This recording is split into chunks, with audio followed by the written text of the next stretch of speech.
भारत एक ऐसा देश जो जाना जाता है अपने लोकतंत्र के लिए। ऐसे में ये चुनाव कितने महत्वपूर्ण है इस लोकतंत्र के त्योहार के लिए। दोनों तरफ तैयारियां जोरों शोरों पर हैं और मतदाताओं को रिझाने के लिए जो कुछ किया जा सकता है वो सब कुछ किया जा रहा है।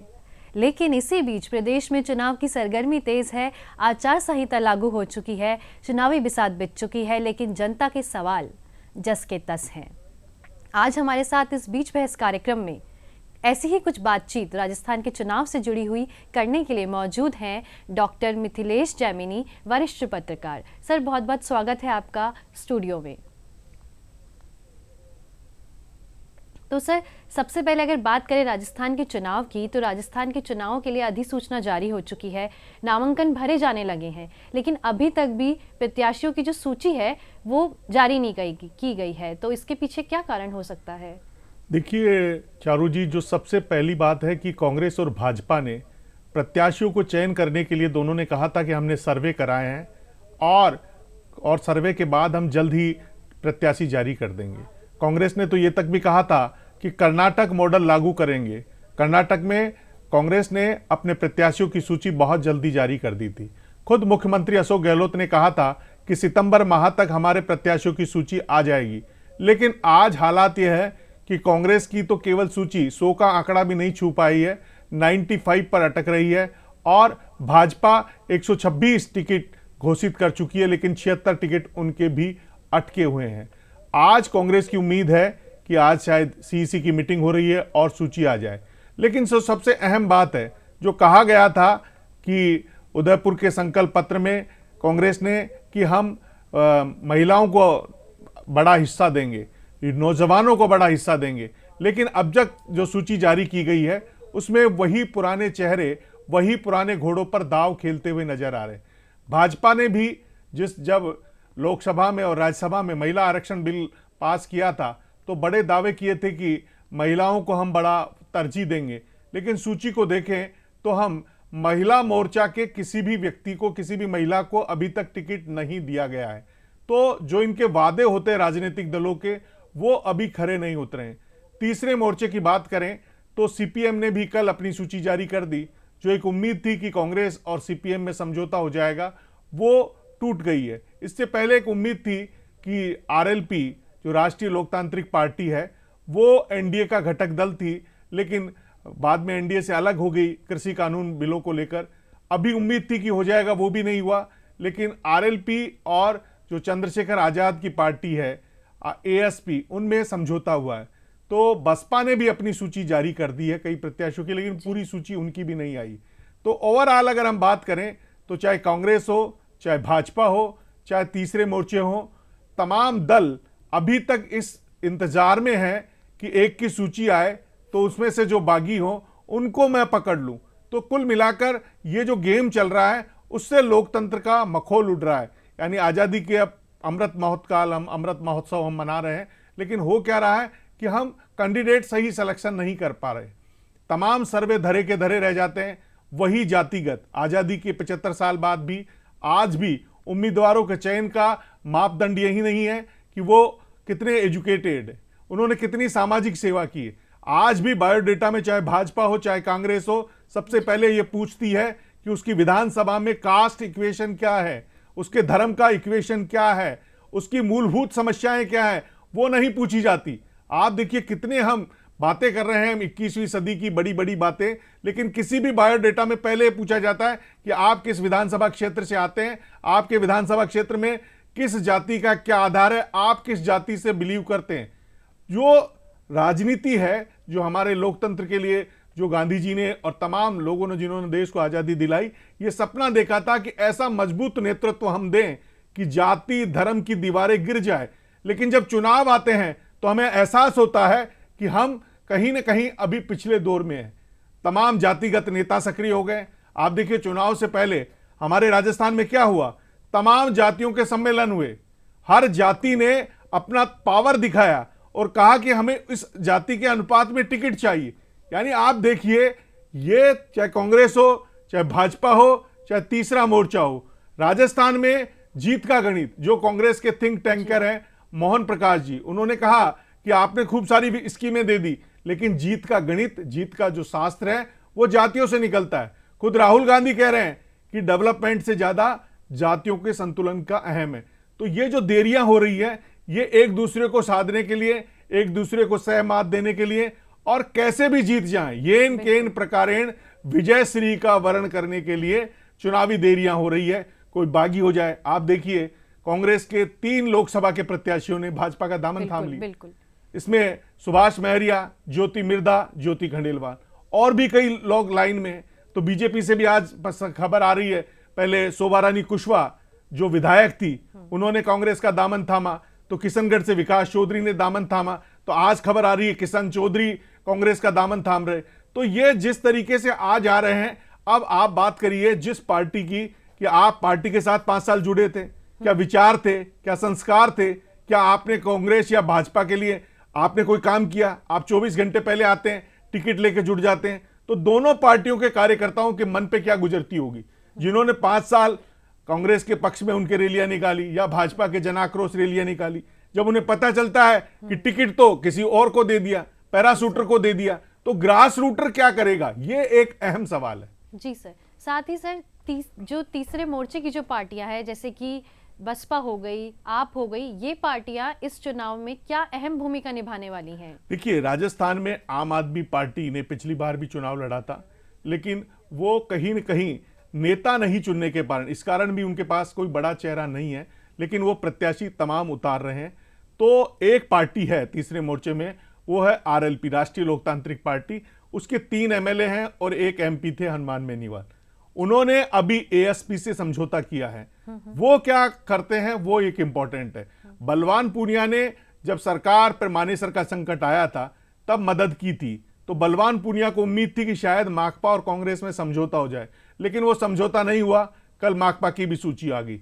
एक और पार्टी आरएलडी, जिसके सुभाष गर्ग थे, जो भरतपुर से जीते थे और मंत्री भी बने, उन्हें भी उम्मीद है कि शायद कांग्रेस से समझौता हो जाए, और उस समझौते की उम्मीद में वो भी बैठे हुए हैं। लेकिन इस बार अब तक जो दोनों पार्टी, कांग्रेस और भाजपा ने किसी से भी समझौता नहीं किया है। जी। अब कांग्रेस किसी से आरएलडी से समझौता करती है या नहीं करती है, वो एक इंपॉर्टेंट चीज है।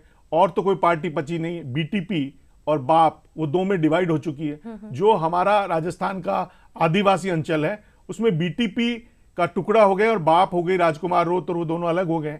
अब वो भी एक वहां की इक्वेशन चेंज हो गई है।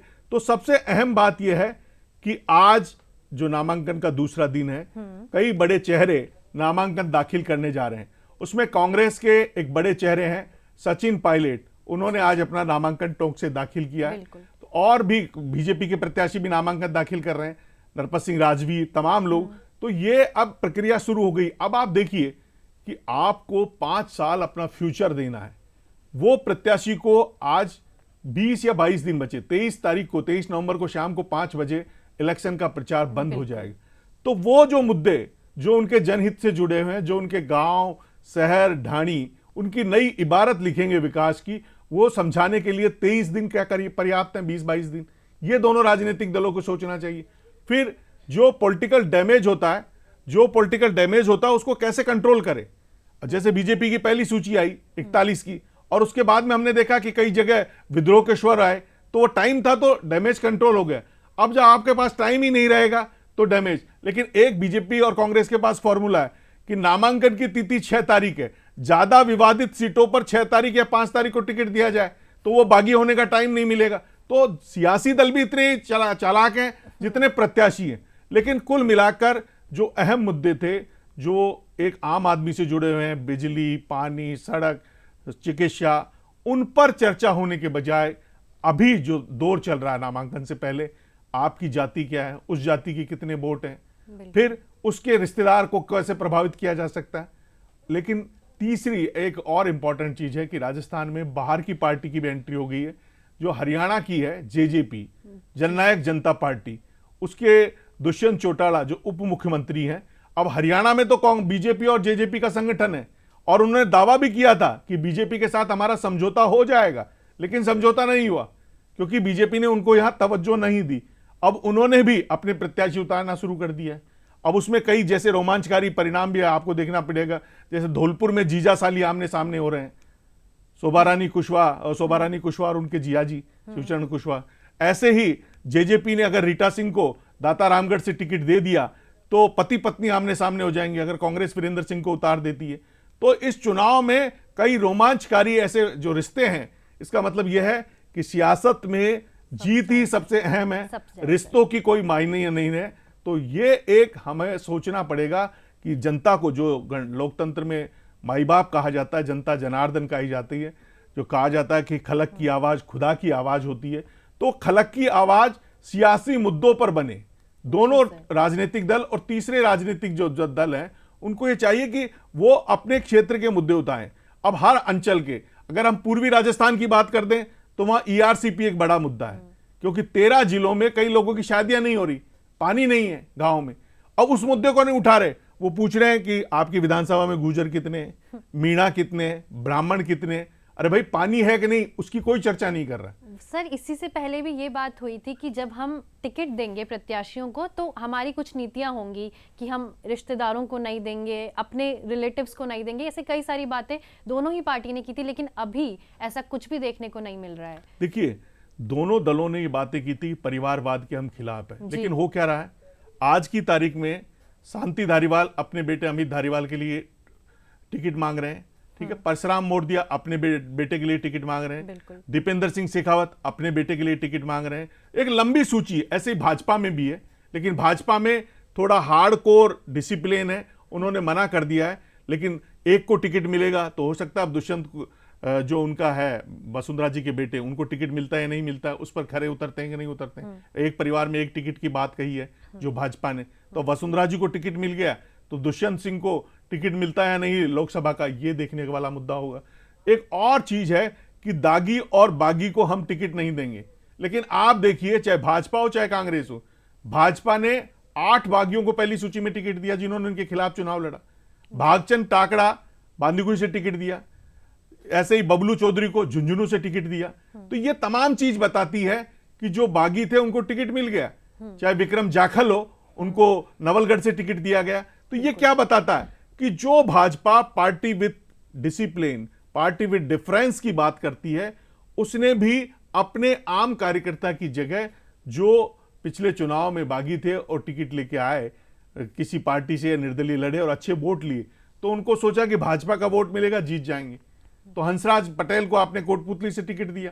तो यह बताता है कि कहीं न कहीं, अब आप देखिए जो कास्ट इक्वेशन की बात करते हैं, तो गुर्जर जो एक फैक्टर है उसको साधने के लिए बीजेपी ने क्या किया, कर्नल किरोड़ी बैंसला के बेटे विजय बैंसला को देवली उनियारा से टिकट दिया, जिससे जो सचिन पायलट वहीं पड़ोस में टोंक में लड़ रहे हैं उनको बैलेंस किया जाए। टोंक का प्रभारी किसे बनाया गया? रमेश चंद्र विदुड़ी को बनाया गया। तो आप देखिए आज की तारीख में भी चाहे बीजेपी हो चाहे कांग्रेस हो, उन्हें जीत कहीं नजर आ रही है तो केवल कास्ट में नजर आ रही है कहीं। अब आप देखिए माइनॉरिटी के टिकट, रफीक खान ने कहा कि अगर अमीन कागजी का टिकट किशन पोल से काट दिया तो ईंट से ईंट बजा देंगे, अमीन कागजी को टिकट दे दिए। बिल्कुल सर। तो धर्म और जाति ये हमें किधर ले जा रहा है हमारा लोकतंत्र, और इस तरीके की जो नीतियां। और दूसरा एक इंपॉर्टेंट चीज है कि जो एक बात कही जा रही है कि आजादी के 75 साल बाद हम लोकतंत्र को स्वस्थ करेंगे, क्या आम आदमी चुनाव लड़ सकता है? अभी जो आचार संहिता लगने के बाद में 650 करोड़ रुपए का सोना, चांदी, शराब, ड्रग्स ये सब जब्त किए हैं। पिछले साल में 350 करोड़ रुपए का जब्त किया था, अभी 1000 करोड़ से ज्यादा हो गया। रोज नकदी पकड़ी जा रही है, सोना पकड़ा जा रहा है, चांदी पकड़ी जा रही है। सबसे बड़ी बात है 20 करोड़ से ज्यादा की शराब पकड़ी गई और 46 करोड़ से ज्यादा का ड्रग्स पकड़ा गया। तो हम हमारे नौजवानों को वोट लेने के लिए क्या शराब बांट रहे हैं, क्या ड्रग्स बांट रहे हैं? तो केवल अपना काम बनता, भाड़ में जाए जनता। ये जो सोच लोकतंत्र में पैदा हो रही है नेता की कि ये इन प्रकार मुझे जीतना है, ये सोच हमें बहुत कमजोर कर रही है। और जो आम आदमी का हक हकूक मारा जा रहा है, वो कभी सपना नहीं ले सकता कि मैं एमएलए बन सकता हूं। आचार संहिता में कहा गया कि 40 लाख रुपए से ज्यादा खर्च नहीं करोगे। आप 40 लाख में चुनाव लड़ सकते हैं क्या? फिर संभव ही नहीं। ये संभव कैसे होगा जब 40 लाख में आप एक विधानसभा में गाड़ी, खाना और तमाम चीजें जो चुनाव में होते, पोस्टर, बैनर, विज्ञापन, होर्डिंग, तमाम चीजें। आप देखिए मजाक क्या है, सुप्रीम कोर्ट ने कहा कि अगर कोई अपराधी जिसके ऊपर मुकदमा दर्ज है वो अगर चुनाव लड़ता है तो उसे विज्ञापन देना पड़ेगा अखबारों में। तो जितने भी नेता हो कितने तेज हैं, हिंदी के अखबारों में अंग्रेजी में समाचार पत्र वो दे रहे हैं अपना विज्ञापन। अब वो पाठक उसके क्राइम इंग्लिश में पढ़ पाएगा कि कौन कौन से अपराध किए। तो ये जो इंपॉर्टेंट चीज है कि ईमानदारी न तो जनता में बची, जनता भी सोचती है चुनाव आ गए तो हमारी थाली में पुलाव आना चाहिए। वो चुनाव के टाइम बिल्कुल पूरा नेताओं को कस के आरोप लगाती है, और नेता भी सोचते हैं कि पूरे 5 साल के लिए राज करना है तो 1 महीने में जो नेता कहते हैं, जनता कहती है वैसे ही कर लेते हैं, अपन एक बार बन जाते हैं। हाँ सर, ये काम है। तो इसी ये की बात हुई सर, अभी जस्ट चुनाव से पहले, एकदम पहले ही कई सारी योजनाएं लागू की गई। तो ये चीज कहाँ तक सही है कि आपने वो सारी योजनाएं इतने साल से अटका कर रखी थी और जब आपको पता चला कि अब चुनाव आने वाले हैं तो आपने वो सारी योजनाएं एक साथ लागू कर दी हैं? देखिए, कहा जाता है जल्दी का काम शैतान का होता है। जब आचार संहिता लगनी थी उसके कुछ देर पहले ही आपने एक आरपीएससी सदस्य बनाया, और उसको लेकर उनका जो वीडियो वायरल हो रहा है कि वो दूसरी जातियों के लिए किस तरीके से कमेंट्स कस रहे हैं, वो उनके गले में घंटी बंधी हुई है। खुद कह चुके कि मैंने लालचवश ऐसा किया।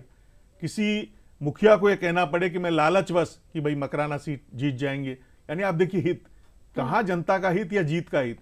दूसरी, कई योजनाएं घोषित हो गई, वो हो नहीं रही। आज ही भाजपा ने शिकायत की है कि जो आपने 7 गारंटियां दी है वो किस हैसियत से दी है, क्योंकि अभी तो आचार संहिता लगी हुई है। मिस्ड कॉल करने वाला आज विज्ञापन भी सारे समाचार पत्रों में दिया गया है। तो ये एक कहीं न कहीं हमें ईमानदारी की राह से भटकाता है कि आप अपने मुद्दे रखिए कि अगर हम जीतेंगे तो ये करेंगे, हमारा सपना ये है, हम सपनों का राजस्थान ये बनाएंगे। वो तो हम काम कर नहीं रहे। अब हमारे राजस्थान में होना क्या चाहिए कि राजस्थान डिवाइडेड है। आप हाड़ौती की समस्या को बांसवाड़ा में ले जाके सॉल्व नहीं कर सकते, तो आप हाड़ौती का अलग से घोषणा पत्र बनाइए, आप ढूंढाड़ का अलग से घोषणा पत्र बनाइए, आप मेवाड़ का अलग से घोषणा पत्र बनाइए, आप मारवाड़ का अलग से घोषणा पत्र बनाइए। अब कॉमन अनाउंसमेंट कर देते हैं, वो सक्सेस है या नहीं है? ये एक सबसे बड़ा ड्रॉबैक है कि जो पॉलिसी मेकर है वो ईमानदारी से अपना फर्ज अदा नहीं कर रहे। अगर आप घोषणा पत्र बनाते हैं, आप जितने भी इलेक्शन मैनिफेस्टो दे दीजिए, चाहे कांग्रेस के हो चाहे बीजेपी का, उनकी स्टडी कर लीजिए कि ये घोषणाएं थी। पहली घोषणा अगर अपन बात करें 2018 की, तो पहला जो पॉइंट था कांग्रेस का, वो पॉइंट था संपूर्ण कर्ज माफी। क्या संपूर्ण कर्ज माफी हो गई? अब उसके बाद हम उसमें दे रहे हैं कि साहब हमने तो केवल कोऑपरेटिव बैंकों का कर दिया, पीएसयू को। अरे जनता को मतलब नहीं है ना, जनता को आपने कहा संपूर्ण कर्ज माफी कर दीजिए, नहीं हुई। अब ऐसे ही एक घोषणा कर दी कि हर महिला को 10,000 रुपए मिलेंगे, उसका डिवाइडेशन नहीं कर रहे कि जो इनकम टैक्स पेयर है उसको मिलेंगे या नहीं मिलेंगे। अभी बुजुर्ग महिलाओं को 1,000 रुपए की पेंशन मिल रही है, 12,000 मिल रहे हैं, 10,000 और मिलके 22,000 मिलेंगे या नहीं मिलेंगे। सरकारी नौकरी वाले को मिलेंगे या नहीं मिलेंगे। तो हर घोषणा करने से पहले, चाहे भाजपा हो चाहे कांग्रेस हो, उसे मंथन करना चाहिए कि वो यथार्थ पे कैसे उतरेगी। क्योंकि आपकी हो सकता है पॉलिसी बहुत बढ़िया हो, उसकी मॉनिटरिंग नहीं हुई, एग्जीक्यूशन पुअर हुआ, तो उसका उल्टा रिएक्शन होता है। ये सबसे इंपॉर्टेंट चीज है। साथ ही सर, प्रत्याशियों के नाम की सूची तो अभी तक पूरी आई नहीं है, लेकिन दोनों ही दलों ने अभी तक अपना जो मुख्यमंत्री का चेहरा है वो भी साफ नहीं किया है। देखिए, ये एक बड़ा अहम सवाल है कि आप दूल्हा किसे बनाएंगे। बिल्कुल सर। आप देखिए, सबसे पहले शादी होने जा रही है तो सबसे पहले दूल्हा तो तय होना चाहिए ना। सही न तो कांग्रेस अपना दूल्हा घोषित कर रही है, ना भाजपा दूल्हा घोषित कर रही है। अब बिना दूल्हे बारात कैसे सज रही है, ये एक महत्वपूर्ण सवाल है कि आप घोषित करिए। राहुल गांधी जी कह रहे हैं कि जीतने के बाद तय होगा, सचिन पायलट कह रहे हैं कि अगला मुख्यमंत्री कौन होगा, जो विधायक दल जीत के आएंगे। भाजपा में क्या हो रहा है, पार्लियामेंट बोर्ड तय करेगा। ये नहीं करे कि कौन मुख्यमंत्री होगा, वसुंधरा राजे होगी, गजेंद्र सिंह शेखावत होगा, अर्जुन लाल मेघवाल होगा या सतीश पूनिया होगा। एक लंबी लिस्ट है, राजेंद्र राठौड़ होगा या ओम बिड़ला होंगे, एक लंबी लिस्ट है। और कांग्रेस में ये हो रहा है। अब पिछली बार भी यही हुआ था कांग्रेस में, जिसका नतीजा हमने देखा किस तरीके से मानेसर प्रकरण हुआ। जी सर। किस तरीके से हुआ। तो आप दोनों दलों का जो शीर्ष नेतृत्व है उनको साफ कर देना चाहिए कि भैया ये हमारा दूल्हा है, इस दूल्हे को आपको पसंद करते हो तो आप जिताइए, नहीं पसंद करते हो तो मत जिताइए। लेकिन हो क्या रहा है कि आप फिर तोड़फोड़ शुरू होती है। हमने पिछली बार देखा कितने दिन लगे सरकार के गठन में। बिल्कुल। उसका रीजन यही था कि आप पहले तय कर देते कि भाई अशोक गहलोत मुख्यमंत्री होगा, सचिन पायलट होगा। आपने पहले तय नहीं किया। अब बीजेपी भी यही सोच रही है कि 4-5 मुख्यमंत्रियों के चेहरे घुमाओ, 5-5, 10-10 सीटें वो जिताएंगे, फिर जीत जाएंगे, फिर आपस में लड़ेंगे। नुकसान किसका होना है, जनता का होना है। तो सबसे इंपॉर्टेंट चीज है कि चाहे भाजपा का शीर्ष नेतृत्व हो, चाहे कांग्रेस का शीर्ष नेतृत्व हो, सबसे पहले तय करें कि हमने देख लिया है कि इनकी जनभावना ठीक है, ये राजस्थान का विकास अच्छी तरीके से कर सकते हैं, इनके जो दूरगामी सोच है उससे राजस्थान 5 साल में यहां पहुंच जाएगा, वो करें घोषणा। वो हम कर नहीं रहे। दूसरा एक इंपॉर्टेंट चीज क्या है कि चुनावी साल में हम इतने सारे डेवलपमेंट के काम करते थे आधे अधूरे, वो कई जगह खड्डे ही रह जाते हैं, वो फिर चुपते हैं। तो आप जो भी स्कीम लागू करें डे 1 से लागू करें। अब आप चुनावी साल में तमाम चीजें उसको पनीर खिला रहे हैं, बाकी उसके जब पनीर खा के उसका जमीर जगेगा या नहीं जगेगा ये राजनीतिक दल नहीं सोच रहे। एक ही साल में हम उनको इतना पनीर खिला रहे हैं कि उनकी डायबिटीज नहीं हो जाए। तो जनता भी सब समझती है, वो पूछती है भाई 4 साल तो हमें पूछा ही नहीं गया। बिल्कुल सर। तो ये एक बड़ा अहम सवाल है। और साथ ही सर जब बात आती मतदान की, तो हम सभी ने देखा कि पहले मतदान की तारीख 23 नवंबर थी, जो देवउठनी एकादशी की वजह से बाद में बदलकर 25 नवंबर कर दी गई। अभी भी अगर हम राजस्थान में मतदान का प्रतिशत देखें तो बहुत कम है। तो क्या पार्टियों को इस चीज़ का कुछ नहीं करना चाहिए कि वो मतदाताओं को जागरूक करे कि मतदाता अपने घर से उस दिन निकले, मतदान करे, कम से कम मतदान का प्रतिशत तो बढ़े, तो ज़्यादा साफ रूप से तस्वीर सबके सामने आएगी। देखिए, मतदान बढ़ाने के लिए आपने किसी राजनीतिक दल की मीटिंग में आपने आज तक सुना क्या कि आप मतदान का प्रतिशत बढ़ाइए? वो अपने वोटर पर फोकस है। देखिए, पॉलिटिशियन जो होते हैं वो बहुत ही ज्यादा स्मार्ट होते हैं, उन्हें पता है कि मेरा वोटर नहीं रहना चाहिए। वो बूथ मैनेजमेंट की ट्रेनिंग देते हैं। अब पूरा हाईटेक इलेक्शन हो चुका है। ये इलेक्शन ऐसा नहीं है कि जो मजाक वाला इलेक्शन है कि अपील से, पूरा बूथ मैनेजमेंट है, एक एक का डाटा, एक एक का मोबाइल। आर्टिफिशियल इंटेलिजेंस के दौर में पूरा हाईटेक इलेक्शन नेता लड़ रहे हैं। उन्हें पता है कि इस वोटर की आइडियोलॉजी क्या है। वो उसके सोशल मीडिया, उसकी फेसबुक, उसका इंस्टाग्राम, उसका ट्विटर पूरा चेक करते हैं। उसके बाद उसे मैसेज कन्वे करते हैं कि आपको वोट डालने जाना है। तो उनका वोट प्रतिशत बढ़ाना नहीं है, उनका फॉर्मूला है जीत का फॉर्मूला। जीत कैसे बढ़े? अब ये ठीक है कि अगर यूथ ज्यादा इस बार वोटर बढ़े, राजस्थान में सबसे ज्यादा नौजवान निर्णायक हैं, अब उनको प्रभावित करने के लिए जो कांग्रेस ने पेपर लीक के मुद्दे को भाजपा ने उठाया, वो कितना असरकारक होता है। और जो अशोक गहलोत ने कहा है कि मैंने चुनावी साल में 1 लाख नई भर्तियां निकाली, वो कितना अहम मुद्दा है। और जो बेरोजगारी भत्ते की बात हुई थी, अब आप देखिए वही जो चुनावी इलेक्शन घोषणा में 3,500 रुपए बेरोजगारों को भत्ता देंगे। फिर जो ही सरकार बन गई उसमें संशोधन कर दिया कि साल में हम केवल 2 लाख लोगों का चयन करेंगे, केवल 2 साल के लिए देंगे। फिर कहा गया बेरोजगारों से कि आपको 3-4 घंटे आपको इंटर्नशिप करनी पड़ेगी। तो आप पहले दिन कर दीजिए ना घोषणा, बिल्कुल सर, कि हम आपको ये पैसे देंगे, ये हमारी घोषणा है। अब आप अभी मोबाइल बांटे, हमारे गांव की, खुद के गांव में कुछ लोगों को मिल गया, कुछ को नहीं मिला, तो कह रहे हैं जिनकी सेटिंग थी उनको मिल गया, हमको नहीं मिला। आप जो पैरामीटर में हैं उनको सबको दे दीजिए। देखिए, जब तक आप पॉलिसी को ईमानदारी से नहीं लागू करेंगे उसके दुष्परिणाम चुनाव में आते हैं, चाहे कांग्रेस हो चाहे भाजपा हो। जो भी पॉलिसी आप बना रहे हैं उसके पैरामीटर में जो भी आ रहा है, चाहे वो कांग्रेस की आइडियोलॉजी का हो, चाहे बीजेपी आइडियोलॉजी का हो, या थर्ड फ्रंट की आइडियोलॉजी का हो, उसको आप दीजिए। और देखिए, जो राष्ट्रीय मुद्दे हैं उन पर भाजपा कांग्रेस से ऊपर उठकर बात कीजिए। अगर ईआरसीपी का मुद्दा था तो तमाम भाजपा और कांग्रेस वालों को चाहिए था कि वो इस मुद्दे के लिए दोनों मिलकर जाते दिल्ली, तो शायद आज ये डिले नहीं होती। आप देखिए कितनी बड़ी प्रॉब्लम है। आप ईआरसीपी की बात कर रहे हो, करौली का 5 बांध है, वहां से पानी नहीं मिल पा रहा है। ऐसे ही पंजाब का पानी था जो गंगानगर हनुमानगढ़ में आना था, उसकी प्रॉब्लम क्रिएट। तो ये तमाम चीजें हैं, इनको राजनीतिक दलों से ऊपर उठकर सोच के, लाभ हानि से ऊपर उठकर, हमारे रामायण में कहा कि लाभ हानि जीवन मरण यश अपयश विधि हाथ। ये तो विधि के हाथ में है, लेकिन आप अपना फर्ज तो ईमानदारी से निभाइए, वो निभाने की दरकार है।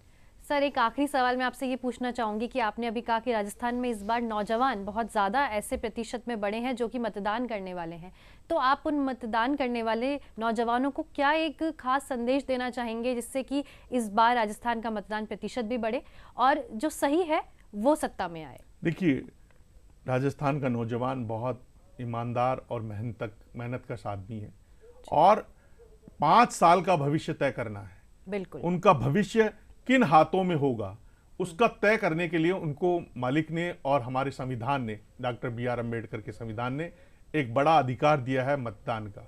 उसका पूरा अध्ययन करके, मनन करके कि कौन नेता ईमानदार है, कौन नेता हमारा राजस्थान का भला करेगा, कौन नेता ऐसा है जो राजस्थान में फिरका परस्ती नहीं बढ़ाएगा, कौन है जो हमें सबको मिलाकर हमारे सपनों को सतरंगी करेगा, उनको मतदान करने के लिए बूथ तक जरूर जाना चाहिए। और नौजवान ही राजस्थान का भविष्य बदल सकते हैं। इसलिए तमाम नौजवानों से मेरा निवेदन है कि वो पुरजोर ताकत लगाकर और लोगों को भी प्रेरित करें और अधिक से अधिक मतदान कराएं। ये उनका एक, मैं कहूंगा कि देश के प्रति कर्तव्य है।